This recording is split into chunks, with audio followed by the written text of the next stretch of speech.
Shalom Bapak Ibu dikasihi Tuhan, salam sejahtera dan salam sehat selalu dalam kasih dan anugerah Tuhan kita Yesus yang senantiasa menyertai perjalanan hidup kita.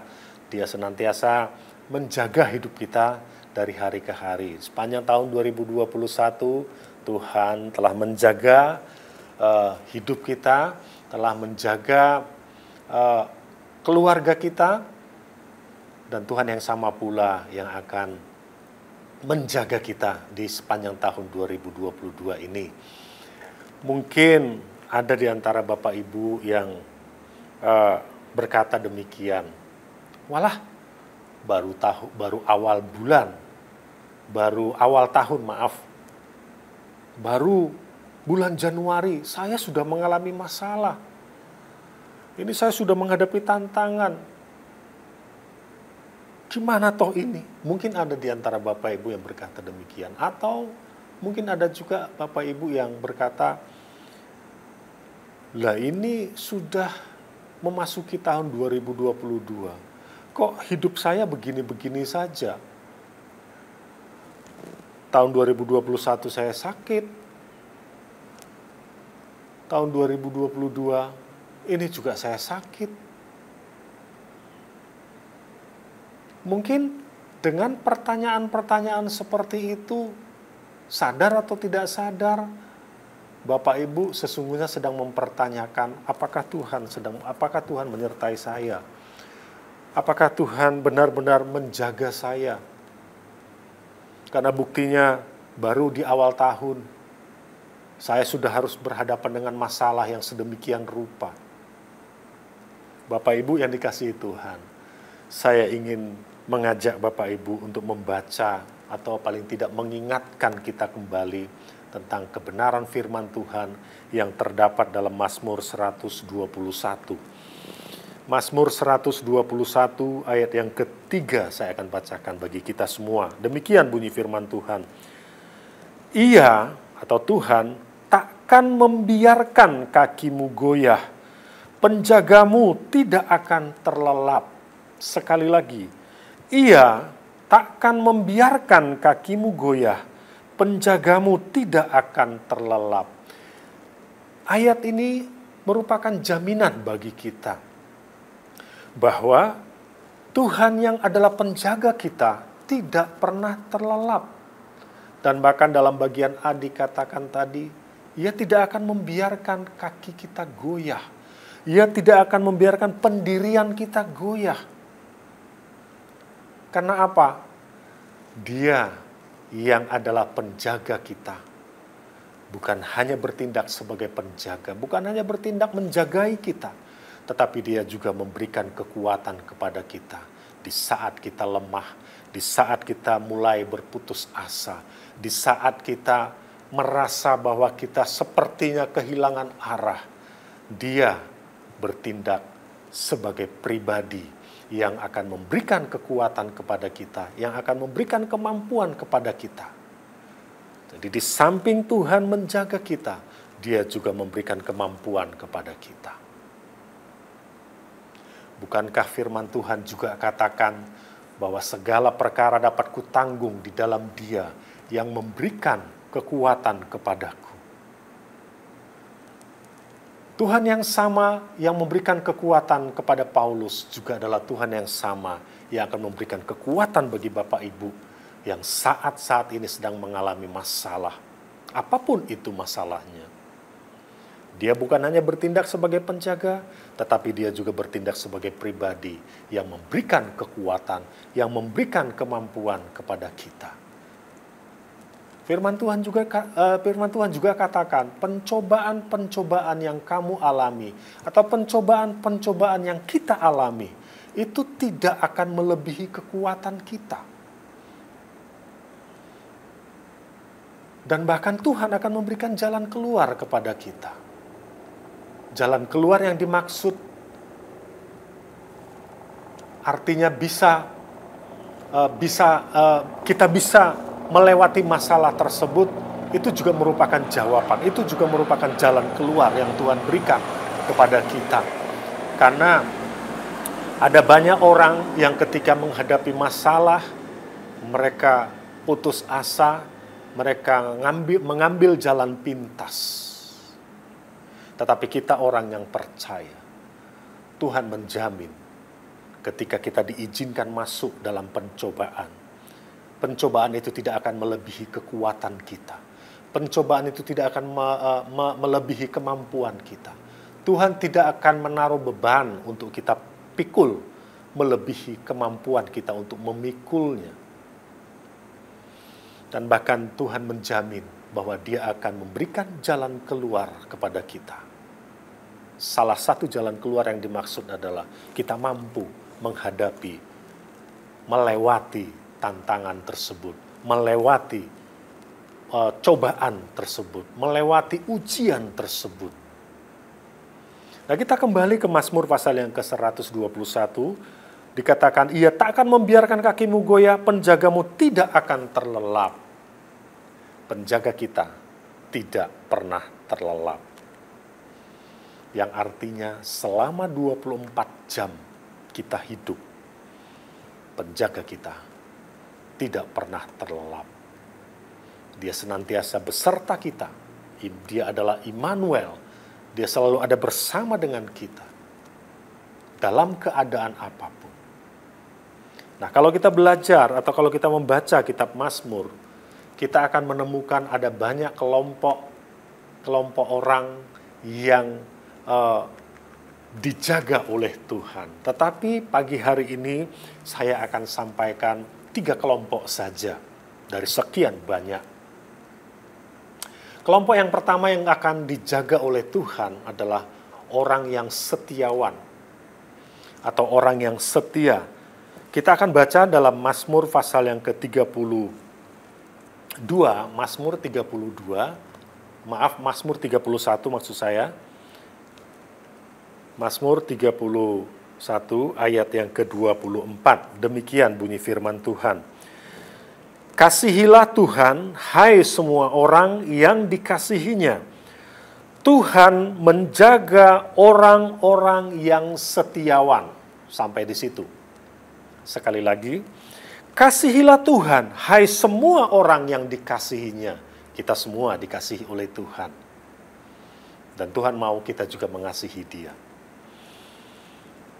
Lanjut. Tuhan menjaga orang-orang yang setiawan. Jadi kelompok yang kedua yang dijaga oleh Tuhan adalah kelompok orang yang setiawan atau orang yang setia. Setia sampai mati dalam mempertahankan iman percayanya kepada Tuhan. Setia sampai mati mempertahankan keyakinannya bahwa keselamatan hanya ada di dalam Yesus Kristus Tuhan. Yang dimaksud dengan orang yang setiawan adalah orang-orang yang seperti itu. Orang yang setia sampai mati di dalam mempertahankan iman percaya mereka. Tentunya orang yang setia yang dimaksud di sini juga adalah orang yang setia melakukan firman Tuhan, melakukan perintah-perintah Tuhan, melakukan apa yang Tuhan mau untuk dilakukannya. Orang yang setiawan adalah orang yang seperti itu. Yang mau melakukan apapun yang menjadi kehendak Tuhan. Itu kelompok yang pertama, kelompok orang yang dijaga oleh Tuhan. Dan bahkan kepada orang yang setiawan, orang yang setia sampai mati, Tuhan juga berjanji bahwa Tuhan akan mengaruniakan mahkota kehidupan kepada mereka. Bapak Ibu bisa lihat dalam Wahyu pasal yang kedua ayat yang ke-10b.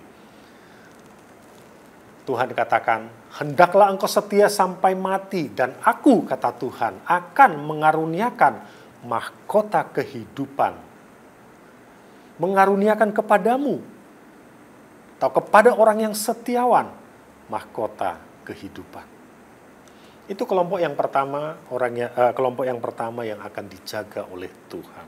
Kemudian kelompok yang kedua yang akan dijaga oleh Tuhan adalah orang yang mengasihinya. Dalam Mazmur 119 145, kita akan baca. Mazmur 145, ayat yang ke-20, firman Tuhan berbunyi demikian. Tuhan menjaga semua orang yang mengasihinya, tetapi semua orang fasik akan dibinasakannya. Yang menjadi perhatian kita, bagian A dalam ayat yang ke-20 ini, Tuhan menjaga semua tanpa terkecuali. Orang yang mengasihinya. Saya percaya, kalau Bapak Ibu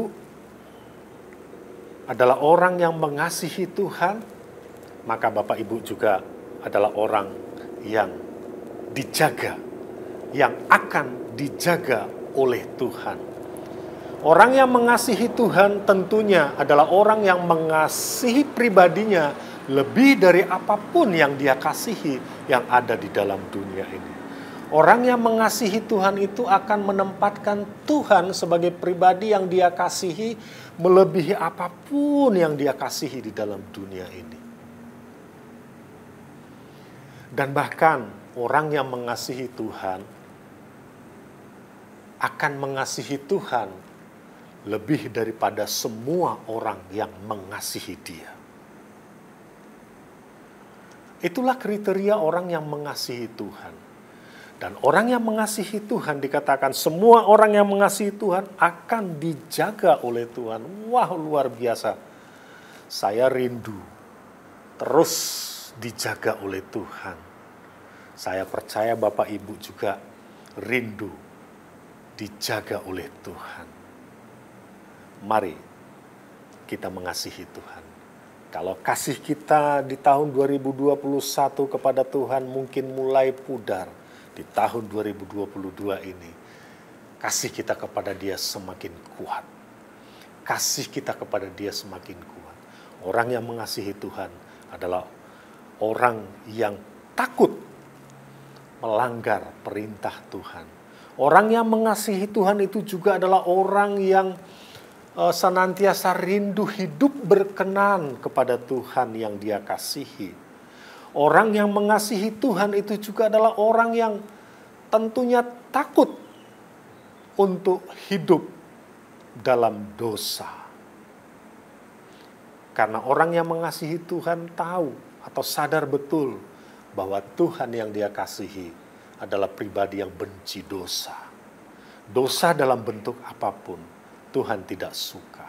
Nah, orang yang mengasihi Tuhan akan terus meminta kemampuan kepada Tuhan untuk bisa hidup kudus di hadapan-Nya. Tentunya kita bisa mengasihi Tuhan bukan semata-mata karena kuat dan gagah kita, tetapi kita bisa mengasihi Dia karena kasih-Nya yang besar atas kehidupan kita, yang membuat kita bisa mengasihi Dia yang telah mengasihi kita terlebih dahulu. Itulah kelompok yang kedua yang akan dijaga oleh Tuhan